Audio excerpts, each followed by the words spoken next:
One of the greatest sets of superhero movies ever almost had a fourth entry, but it sadly never came to be. In the early 2000s, when Sam Raimi's Spider-Man movies came out, they changed superhero movies in the film industry as a whole, and we could have had another round of his Spider-Man goodness. So on this episode, let's figure out whatever happened to Sam Raimi's Spider-Man 4. What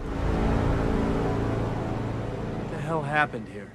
In 2002, Raimi changed the entire film industry with his massively successful Spider-Man film, starring the likes of Tobey Maguire, Willem Dafoe, Kirsten Dunst, and J.K. Simmons. It was a surprise hit that brought home superhero films to a new front. Hell, it even became the first film to reach $100 million in a single weekend. Honestly, it was impossible to avoid the hype and the fan response of these Spider-Man movies. That first one came out and it changed everything. And then that second Spider-Man movie came out, and Spider-Man 2 for a long time was considered the greatest superhero movie of all time. It was everything fans wanted. And then the third movie came out and it changed the course of Spider-Man forever. Sure, Spider-Man 3 made a ton of money, but fans and critics tore into this entry like no other. For me, it was one of the first times I remember such a negative response to a comic book movie since Batman and Robin in the 90s. Spider-Man 3 saw the studio clash with director Sam Raimi over inclusions of villains and how to set up the next entries. You can see that all over the film's final product,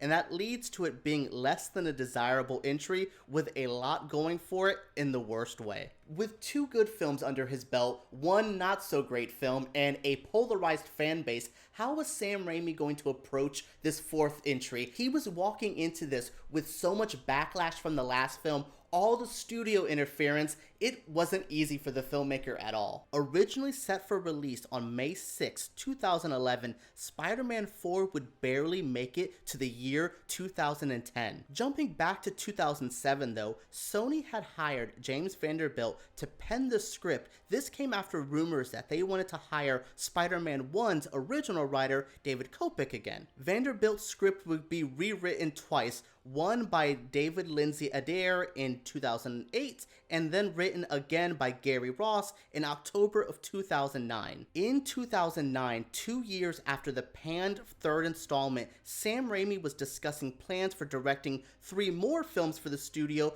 but dismissed that, saying he was solely focusing on this fourth entry for now. Sam Raimi's Spider-Man 4 had a writer, well, it had writers on it, and he was focused on working on just one film at a time, something that he felt would deliver a great product. Sadly, the behind-the-scenes drama could not keep up with that, and he would soon leave the film. Behind the scenes, Sam Raimi pushed for John Malkovich in the role of Vulture. Rumors swirled for a while that the studio wanted Anne Hathaway in that role, but soon reports said she was wanted for Felicia Hardy. Deadline reported at the time though that she was too costly and the film did not need such a big star like that to be successful. On top of casting issues, the director also did not like the script. Well, any of the scripts. From the original pitch to the third and fourth rewrite, Sam Raimi was not connecting with the story. Maybe he was overtelling these type of superhero stories, well, at least for now. In his own words, Sam Raimi would go on to say that he was pretty exhausted from dealing with all the studio stuff, all the delegation needed to make a big superhero,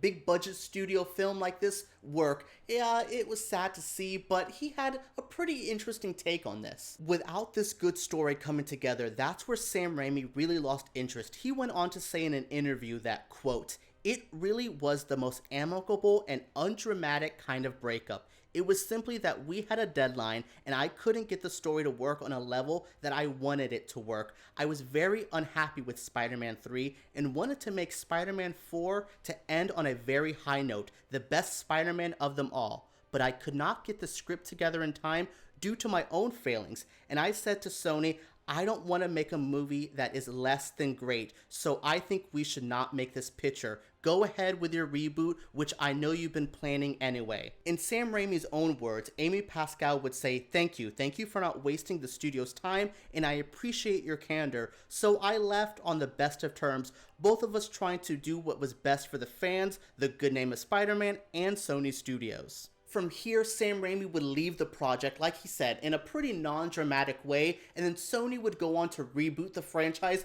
2 more times after that, they would see mixed reactions with these reboots. The first reboot saw Andrew Garfield in 2 films, Amazing Spider-Man 1 and Amazing Spider-Man 2. They were met with lukewarm reactions, to say the least. And now Sony has Tom Holland, who has starred in Spider-Man Homecoming and Far From Home. These films and his appearances in the MCU movies have been met with a much kinder response than many expected. He's going on to make his 3rd solo movie at the time of reporting. This 3rd Spider-Man movie from Marvel and Sony is shaping up to be such a big deal. I'm talking epic in a way many of us would never expect it. Tobey Maguire, who starred in Sam Raimi's movies, is rumored to be returning alongside with Andrew Garfield, but for us Tobey fans, we are very excited to see the OG Spider-Man return. And in an ending that feels straight out of a good comic book, we have Sam Raimi returning to the Marvel world.